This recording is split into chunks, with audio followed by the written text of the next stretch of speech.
They say the holy water's watered down, and this town's lost its faith. Our colors will fade eventually, so if our time is running out, day after day, we'll make the mundane a masterpiece. Oh my love, I take one look at you, you're taking me out of the ordinary. I want you laying me down till we're dead and buried, on the edge of your knife, staying drunk on your vibe.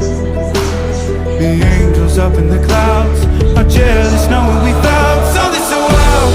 We'll be ordinary. You got me kissing the ground, we'll be sanctuary. Shatter me with your touch, oh Lord, return me to dust. The angels up in the clouds are jealous knowing we found hopeless hallelujah on this side of heaven's gate.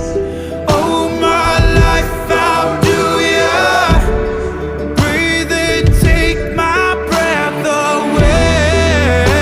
At your altar I will pray. Il y a un paradoxe absolu qui me paraît être le terreau d'une espèce de terreur culturelle qui est véhiculée par ces militants. Moi, personnellement, je suis très sensible à la cause palestinienne. J'ai eu plusieurs fois ici l'occasion de rappeler la situation de la Palestine, et parfois dans des débats très durs avec des gens qui n'étaient pas d'accord avec moi, mais ça ne me viendrait pas à l'idée d'interdire tel ou tel parce qu'il n'est pas d'accord avec moi, ou d'aller manifester contre un concert.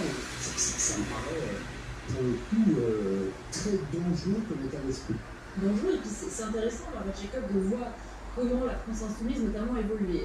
Lors des Jeux Olympiques, l'appréciation de Barbara Mouche n'avait pas forcément plu à tout le monde. À ce moment-là, on voit la France Insoumise qui monte au créneau, qui la défend, qui explique qu'elle représente aussi une certaine France, et donc elle est mise en avant. C'est presque une égérie de la France Insoumise à ce moment-là. Et pas de bol, il découvre qu'elle signe une pétition pour soutenir la loi Yadan, et donc là c'est plus possible, c'est-à-dire que cette égérie-là, en fait, elle devient un ennemi à combattre. C'est-à-dire que même entre eux, maintenant, ils arrivent à se dévorer finalement. Alors, en fait, c'est une tribune qu'elle a signée parce qu'elle s'inquiétait de la montée de l'antisémitisme en France, pas parce qu'elle soutenait ce projet de loi. Elle-même subit et elle raconte.